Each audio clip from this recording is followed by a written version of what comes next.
When I polled my followers on what they wanted to hear for today's episode, what do you think was the most common question?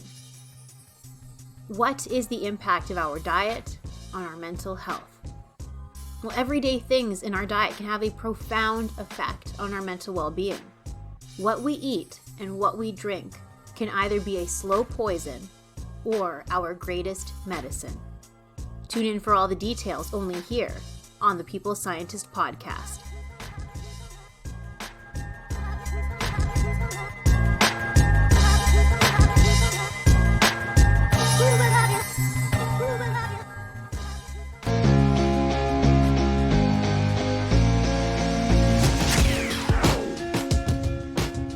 Listening to The People Scientist, the podcast dedicated to helping us optimize our health with the latest scientific findings on neuroscience, physiology, and nutrition.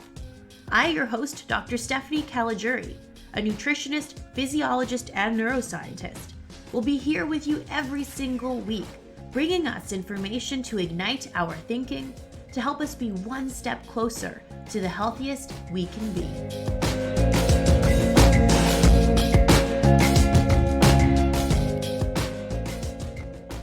Hello, my People Scientist Army, and welcome back to the People Scientist podcast, where every week I arm us with some scientific evidence so we can all lead the healthy lives we want to live.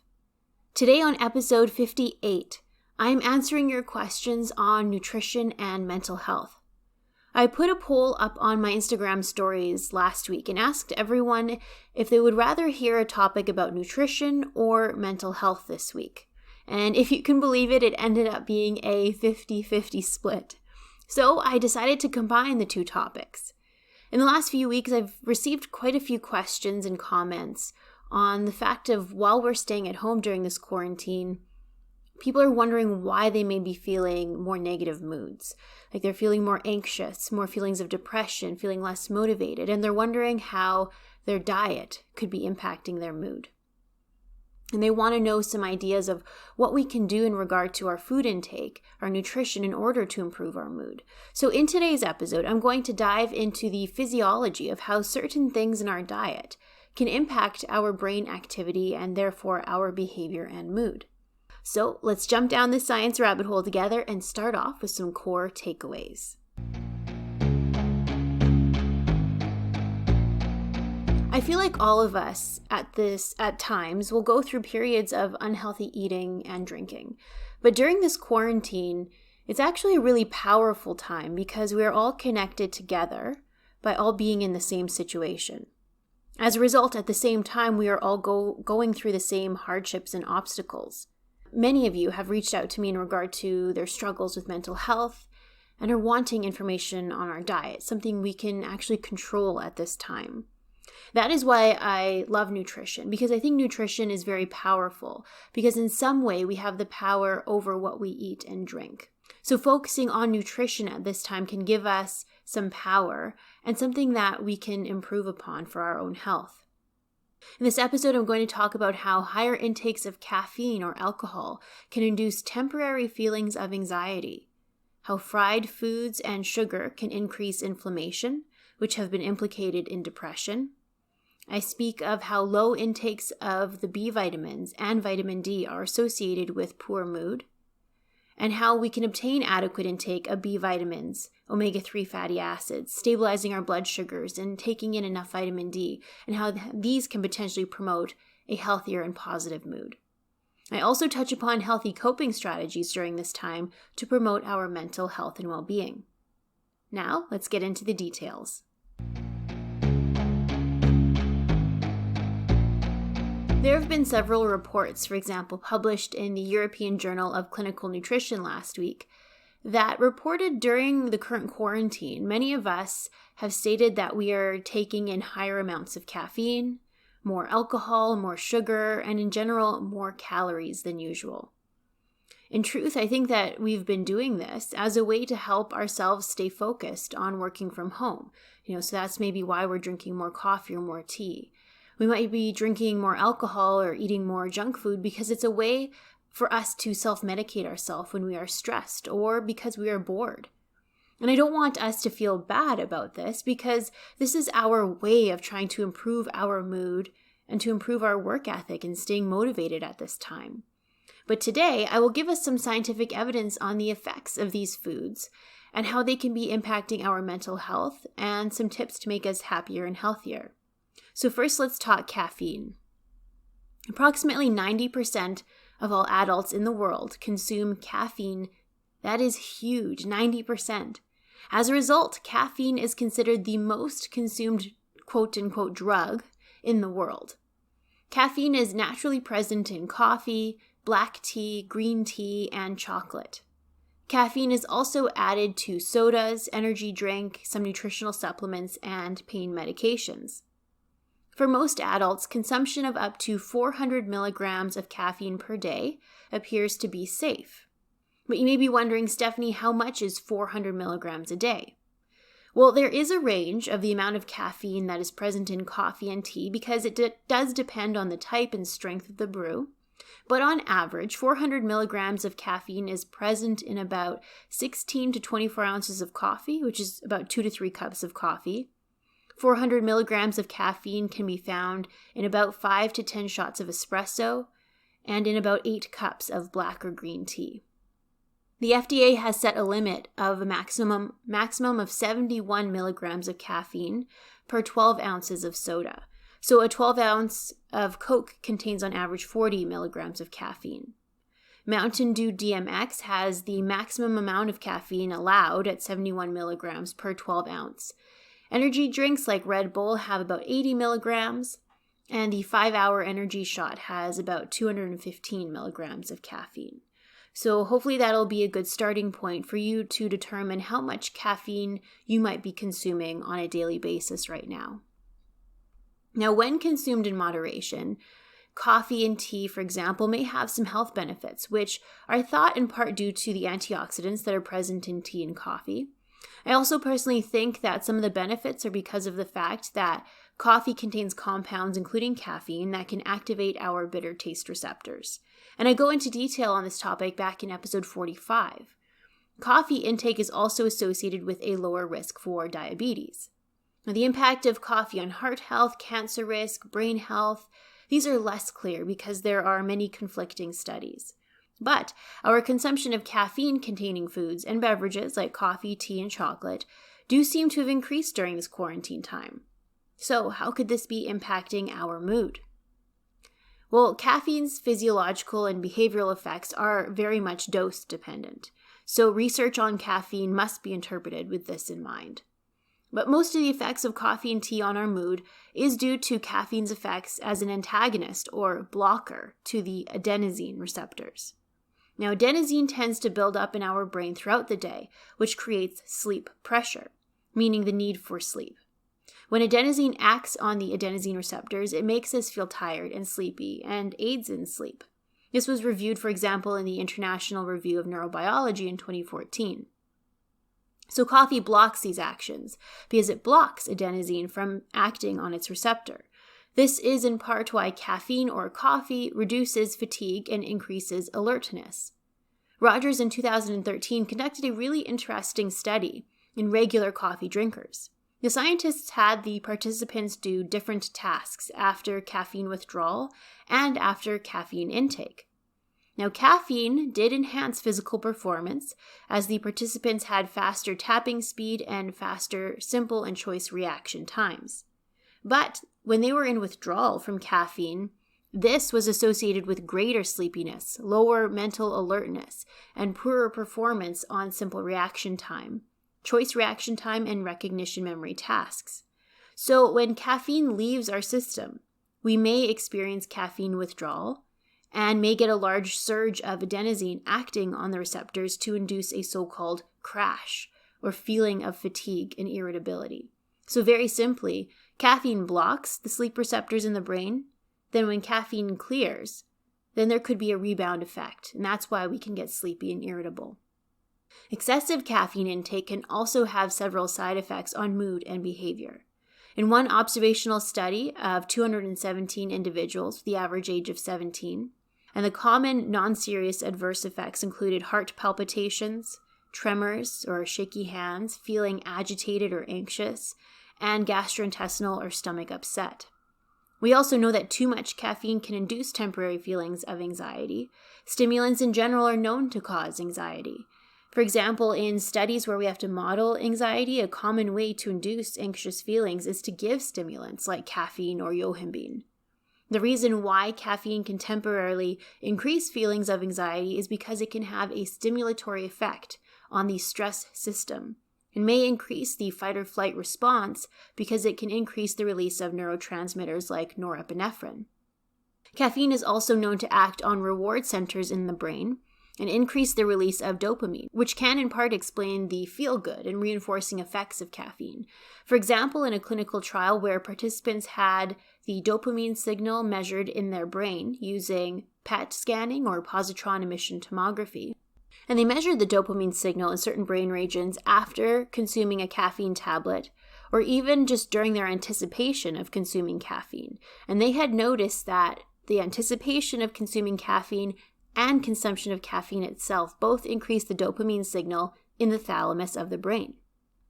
In rats, they've also observed that caffeine can also increase the release of the excitatory neurotransmitter glutamate, as well as the feel-good neurotransmitter dopamine in the reward and pleasure brain region, the nucleus accumbens, meaning that pleasure feel-good response reinforces the fact that we want to keep consuming caffeine. So when the caffeine clears from our system, we may have a period of withdrawal from the rewarding, pleasurable effects of it, and therefore could potentially exhibit low mood feelings. Caffeine withdrawal has been documented quite a lot in scientific studies. For example, this was reviewed in the journal Psychopharmacology in 2004, where they reported that very common symptoms of caffeine withdrawal included headache, fatigue, decreased energy or decreased activeness, decreased alertness, feeling drowsy, depressed mood, difficulty concentrating, feeling irritable, feeling foggy or not clear-headed. In addition, some symptoms such as feeling very nauseous or having muscle pain and stiffness were also reported. So caffeine withdrawal can also have a very negative impact on our mood.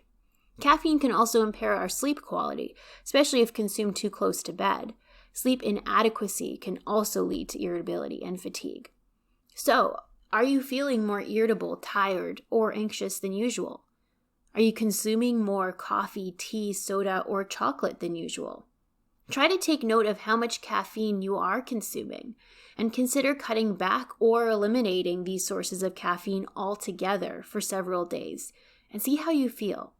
Because we know through scientific evidence that caffeine can acutely impact our mood, and then when we go into withdrawal from caffeine, can also have a profound impact on our mood. Now, not everyone responds to caffeine in the same way, and that could be due to many things, such as how much caffeine we're consuming, how long we've been consuming caffeine throughout our lifetime, as well as genetics play an important factor too. For example, if we have differences in the expression of our cytochrome P450 enzymes, which metabolize caffeine and eliminate them from the body. In some individuals that have alleles for these enzymes, the caffeine stays in their system longer and therefore may have a stronger impact. Caffeine may have a stronger impact on their mood. So our genetics could also explain how there's variability and how caffeine may have a really powerful impact in some people and not a very strong impact in others. Okay, another thing we may be consuming more of at this time is alcohol. I spoke about the details of how alcohol can impact our brain and mood in episode 14. It is very common for people to self-medicate or use alcohol as a coping mechanism because alcohol is what we call an anxiolytic. It can decrease anxiety. Anxiety is hallmarked by having a lot of glutamate in particular brain regions or having hyperexcitability because glutamate is the excitatory neurotransmitter that activates brain regions. Listmore in 2008 illustrated that mood disorders such as anxiety and depression are characterized by having too much excitatory activity because of a reduced inhibition or too low of levels of GABA, the quieting or inhibitory neurotransmitter in the brain. Now here's the thing, alcohol acts on GABA receptors in the brain to reduce the activity of stress and anxiety brain regions, to quiet down those brain regions. But a very common thing is that alcohol can cause a rebound effect and can actually increase feelings of anxiety afterward. This is called rebound hyperexcitability, meaning that alcohol quieted down these brain regions. Then the activity of these anxiety and stress brain regions becomes even higher than normal once the alcohol is cleared from our system. It's rebounding. Kathleen Brady in 1993 very nicely reviewed the connection between different anxiety disorders and their increased risk for alcoholism, and how this may be a vicious cycle as withdrawal from alcohol can induce temporary feelings of anxiety. So to simplify that, while you are drinking alcohol, alcohol may reduce your anxiety, but then afterward, when the alcohol is cleared from your system, it may actually increase feelings of anxiety. A lot of people have reported drinking alcohol to also sleep better, but alcohol induces sedation, not sleep. It's important to keep in mind that these two things are very different. Sleep is still a very active process, and alcohol impairs that. For example, in scientific reports in 2018, scientists reported in rats that medium to high intakes of alcohol impaired the glymphatic functioning or waste disposal system of the brain during sleep. Because during sleep, that is when the glymphatic system is most active and it clears away the metabolic waste that is built up throughout the day. But medium to high intakes of alcohol impairs that. So that can potentially lead to a buildup of metabolic waste in the brain and inhibiting the proper functioning of the brain. However, in this same study, very interestingly, very low doses of alcohol, such as 1 glass of wine, which is 6 ounces, was able to improve the glymphatic functioning in the brain of the rats. So ask yourself, are you by chance drinking more alcohol than usual at this time? If so, this could be contributing to improper brain functioning, inadequate sleep, and a negative mood state because of that rebound hyperexcitability and the temporary feelings of anxiety when we're in alcohol withdrawal. Now, how about the fact that we are probably eating more processed foods right now? In episode 7, I speak about the relationship between junk food or highly processed food on our mental health. There are many observational studies that show in individuals who consume more processed and fast food tend to be at a higher risk for having depression and anxiety. For example, Sanchez Viguelas and colleagues published in the journal Public Health and Nutrition a study in nearly 9,000 people living in Spain. The scientists divided up their study population into categories of how much fast food people ate, such as pizza, hamburgers, and sausage and fried foods. The individuals that ate the most fast food were 36% more likely to have diagnosed depression versus those that consumed fast food the least. Now, we don't necessarily know if eating a lot of fast food or junk food is a cause or a consequence of mental health disorders, but the data would suggest that it could potentially be a cause. Now, in both animals and humans, high intakes of junk food or fast food like pizza, soda, candy, cake, fried foods, these seem to decrease the expression of dopamine 2 receptors in the reward and pleasure pathway of the brain. This means that the reward pathway in the brain is blunted, and as a result may require even more high-calorie food just to receive the same pleasurable and rewarding brain response. This vicious circle leads us to eating even more high-calorie food. Further, in 2010, Stice and colleagues published a study investigating the response of the brain reward system to a milkshake in women that recently gained weight versus women that had a stable body weight. The investigators noted that the women who recently gained weight had a lower brain reward response to the milkshake, and individuals that tended to have a lower brain reward response were also at a higher risk for overeating. So recent weight gain and overeating may make things less pleasurable to us. This may lead to depressive-like symptoms or consuming even more food or drugs or alcohol just to get the same dopamine release. So in very simple terms, junk food and recent weight gain may negatively change our brain reward system and make things less pleasurable to us. This could also be linked by inflammation in some regard. In episode 25, I speak about how inflammation and depression are linked. Inflammation can alter the metabolism of certain molecules in our brain. For example, if we are in a higher state of inflammation, this can divert the metabolism away from serotonin, which is a very important neurotransmitter regulating our mood, and it can divert the pathway more toward the production of kynurenine and quinolinic acid instead, which are detrimental and negative to our brain health and mood. We know that high intakes of fried foods such as chips, French fries, chicken fingers, etc., can cause lipid peroxidation in our body and can induce a strong inflammatory response. We also know that sugar can increase inflammation in humans as well. For example, in a clinical trial, 29 healthy subjects were asked to drink 600 milliliters of sugar-sweetened beverage such as soda every day for 3 weeks. They had noted that compared to baseline, a large increase in an inflammatory marker, C-reactive protein, was noted by 60 to 109% at the end of 3 weeks. So sugar and fried foods can really increase inflammation in the body, which could potentially impact brain metabolism and mental health. Now, withdrawal from sugar is also something to consider because sugar is pleasurable and rewarding to us. And withdrawal effects from the pleasurable response it gives us is possible and common. As a result, many similarities have been drawn between drug addiction and sugar addiction. Withdrawal from both can elicit feelings of anxiety, craving, intrusive thoughts of consuming it, and binging despite the negative consequences. And I go into detail of the similarities between sugar addiction and drug addiction in episode 1. So, are we by chance eating more processed, fried foods, higher amounts of sugar? Because this could also be affecting our mood quite significantly as well. So now that I've talked about the potential negative effects of caffeine, alcohol, fried foods, and high sugar intake, what can we do to improve our mood? So I'm going to talk about nutrition and some recreational activities that we can do to promote our mental health right now. Because many of us are staying indoors a lot more than usual, we may not have access to sunlight, and therefore our conversion of vitamin D by sunlight may be low. Vitamin D has consistently been associated with mental health. For example, Anglin in 2013 pooled together 14 studies and noted that those with vitamin D deficiency were 31% more likely to have depression versus those with adequate vitamin D levels.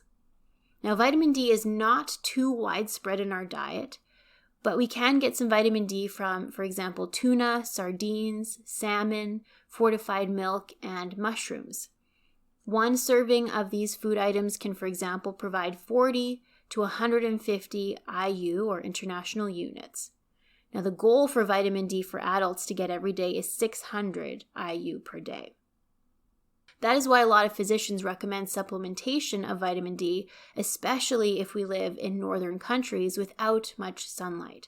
For example, my physician told me that I am vitamin D deficient, and they recommended for me to take 2,000 IU of vitamin D supplement per day. So if you're able to get your vitamin D levels checked by your physician, that would be great information to have. But while we're staying indoors at this time and not really getting much sunlight, vitamin D is something important for us to consider, especially because of its link to mental health and depression. Because of our potentially limited supply of food right now as well, perhaps we are more likely to have some nutrient deficiencies, such as being vitamin B deficient. B vitamins have been connected to our mental health for a long time. We've known this from older studies of long ago. For example, Hodges and colleagues in 1958 recruited 6 healthy men. The scientists would not let the men eat by mouth, so unfortunately this was a bit of an unethical study for its time, but it still provides us important information. So the 6 men in the study could not eat by mouth, but instead were given stomach tubes, so the food was pumped into their stomach instead. These diets were very unpalatable, meaning gross and not appealing. So that appears to be the reason why they had used stomach tubes. Because they would combine for the diet, they combined casein milk protein powder with oils, sugar, and cornstarch, and some vitamins and minerals in order to very precisely control exactly what the men were receiving. Now, 2 men received a control diet that had all the vitamins and minerals necessary. 2 men received the same diet but with no vitamin B5, and the last 2 men received the vitamin B5 deficient diet and also an antagonist or blocker that would block the actions and function of vitamin B5. So this last diet was the most extreme way to assess vitamin B5 deficiency. Chances are, based on previous studies of this type, these men were likely inmates of a prison that were granted early pardon for participating in the study. The 6 men remained on this diet for 15 days, and essentially the scientists just followed them to see what would happen. Now, the 2 men in the antagonist and vitamin B5 deficient diet exhibited behavioral changes very quickly, such as irritability, restlessness, excessive fatigue, and becoming quarrelsome. The deficient diet group alone also started to exhibit these same symptoms, but a little bit later in the study. Other symptoms such as low energy levels, fatigue, gastrointestinal issues, malaise or feeling ill, apathy, meaning they lacked empathy or care, concern, or emotion, were also noted. And several other studies have reported similar findings for vitamin B5 deficiency. So, how can we ensure that we're getting adequate vitamin B5? Well, the goal is to get about 5 milligrams of vitamin B5 every day. We can get that from example, 140 grams of shiitake mushrooms, 70 grams of sunflower seeds, 75 grams of peanut butter, about 2 avocados, 263 grams of salmon, canned salmon is also great, or 370 grams of beef. Now, some of these are quite large portions, so combining some smaller portions of multiple foods might be more feasible. For example, 1 avocado and 2/3 a cup of shiitake mushrooms would give the daily amount. Now, there are also smaller amounts of vitamin B5 that supply around 10 to 30% of our daily value. For example, we can get that from canned beans, peas, some green leafy vegetables, whole grains, and eggs. One great source of B vitamins is also nutritional yeast. 1 tablespoon gives more than required for a lot of the B vitamins. Another B vitamin, such as folate, is also important in mental health, and we may be getting lower levels of this in our diet right now. Morris, in 2003, in the journal Psychotherapy and Psychosomatics, identified how individuals living with depression had lower folate levels in their blood versus those that have never been diagnosed with depression. And this finding has been replicated a few times. Bottiglieri, in the journal Neurology, Neurosurgery, and Psychiatry in the year 2000, reported how low folate levels in the blood may be related to a reduced ability for us to make important neurotransmitters in our brain, such as serotonin, dopamine, and norepinephrine. And it may also impair our ability to metabolize these important molecules. This could be a potential reason why low folate intake is associated with a higher risk of depression. Now, considering that folate is also very important for our energy levels and is related to feelings of irritability, it is evident that folate may be necessary for our mental health and wellness.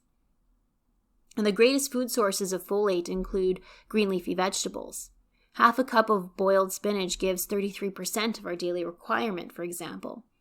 Because we may not have access to fresh spinach right now, frozen spinach is also a great source of folate. 1 cup of romaine lettuce gives about 16% of our daily requirement. Half a cup of Brussels sprouts gives 20%. Half a cup of broccoli gives 13%. Half a cup of kidney beans gives 13%. And as I mentioned, nutritional yeast is also a great source of folate and other B vitamins, as 1 tablespoon gives 106% of the daily requirement of folate. For folate, animal sources are very limited. The best source is 3 ounces of beef liver, which gives about 54% of the daily requirement. Otherwise, chicken breast, ground beef, fish, milk, they really only give about 1 to 3% of folate for each serving. Otherwise, a cup of fortified breakfast cereal, if you live in a country that fortifies their grains with folate, can give about 25% of the daily requirement of folate. Now, I've brought up nutritional yeast a couple of times already in this episode, so I just want to talk very briefly about it. Nutritional yeast is a great source of the B vitamins and is shelf stable, and as a result may be a great option for us to ensure proper B vitamin intake right now. Interestingly, yeast was used to study vitamins back 100 years ago because it was a natural source of B vitamins in which yeast required them to grow. So nutritional yeast is yeast that has been inactivated, so it can't grow anymore, and can instead be added to food as a condiment, as a great source of B vitamins. It is best to add the yeast to meals near the end of cooking because the B vitamins can degrade with heat or cooking. I find that the nutritional yeast has somewhat of a similar flavor profile to cheese. So I, for example, will add it to sauces, chilies, soups, stir fries, and salads. Next, I want to talk briefly about omega-3 fatty acids and how they are linked to mood and depression. Su in 2003, Liu in 2017, Mamalakis in 2002, and many other scientists have noted that individuals diagnosed with major depressive disorder tend to have lower omega-3 fatty acids in their blood or fat tissue. Now, whether this is a cause or consequence of depression is yet to be understood. But based on my own published research and that of Charles Sirhan and many other scientists, omega-3 fatty acids have the ability to be converted into potent anti-inflammatory or inflammation-resolving molecules. So they may be able to lower levels of inflammation and resolve inflammation, and therefore potentially benefit mood by this mechanism. For example, a group of scientists recruited 22 individuals diagnosed with depression, currently undergoing stable treatment for depression with medication. The additional intervention included 440 milligrams of the omega-3 fatty acid EPA and 220 milligrams of the omega-3 fatty acid DHA. The control group received olive oil capsules, which had no omega-3s in them. There was quite a bit of variability in how they responded, but overall, it appeared that omega-3 supplementation reduced measures of depression according to the Hamilton Depression Scale Test of depressive symptom severity. It reduced their depression score on average by 15 points. Another study by Pete in 2002 conducted a 12-week randomized, double-blind, placebo-controlled study with 70 participants. Now, the participants were given 1, 2, or 4 grams of the omega-3 fatty acid EPA every day. Now, those in the 1 gram per day group had the best outcome, in which 53% of the people in that group achieved a 50% reduction in their Hamilton depression scores. So the 1 gram of EPA was very beneficial, and it also seemed to lead to improvements in their anxiety levels and sleep as well. So some sources of omega-3s that we could add to our diet right now include ground flaxseed, chia seed, walnuts, salmon, and sardines. Okay, now I'm going to end off this episode with some general tips. Quick alterations in blood sugar levels, such as periods of restricting ourselves from eating, then eating sugary or high carbohydrate foods, can lead to changes in mood, such as irritability. It is best to eat meals with a better glycemic index, meaning cut down or cut out simple carbs, such as white bread, white pasta, white rice, sugar, candies, sauces that contain sugar or high fructose corn syrup in them. Instead, eat meals that are rich in healthy fats with some protein and fiber. Some meals, for example, could be an avocado with an egg on a slice of whole grain toast, or salmon with grilled vegetables, or a chia seed pudding with peanut butter and berries. Now, for those of you who don't know what a chia seed pudding is, you can take chia seeds and add milk or water to the seeds overnight, and then the next morning it will have a pudding-like consistency in which you can add different things to, such as peanut butter and berries. And I talk about the potential health benefits of chia seed back in episode 24 if you want to give that a listen. So keeping our blood sugar levels stable is ideal in order to reduce our irritability and fatigue and alterations in mood. As well, besides nutrition, in episodes 52 to 55, I go into detail on things we can do to promote our mental health while at home, such as doing challenging strategy video games, using art as a therapy, dance, and heat therapy. Now, these can be healthy coping mechanisms to implement. In truth, I think the reason why we're eating more food and drinking wine is because we're bored or because we're stressed. And so if we're going to try to eliminate those things from our daily routine or cut down on them, we have to replace them with other healthy activities or coping strategies. So if you haven't given those episodes a listen, perhaps consider them, and perhaps they can help you stay on track with a healthier lifestyle. So that is a wrap, my People Scientist Army. I hope this episode answers all of your questions in regard to how our diet can impact our mood and behavior right now. In summary, consuming too much caffeine in the form of coffee, tea, chocolate, soda, energy drinks, etc., that can induce feelings of anxiety and can also result in a lot of negative symptoms when we are in withdrawal from caffeine. High intakes of fried foods, sugary foods, and junk food can also induce inflammation and is associated with poor mood. Intake of alcohol may also induce feelings of anxiety because of the rebound hyperexcitability effect when the alcohol is cleared from our system.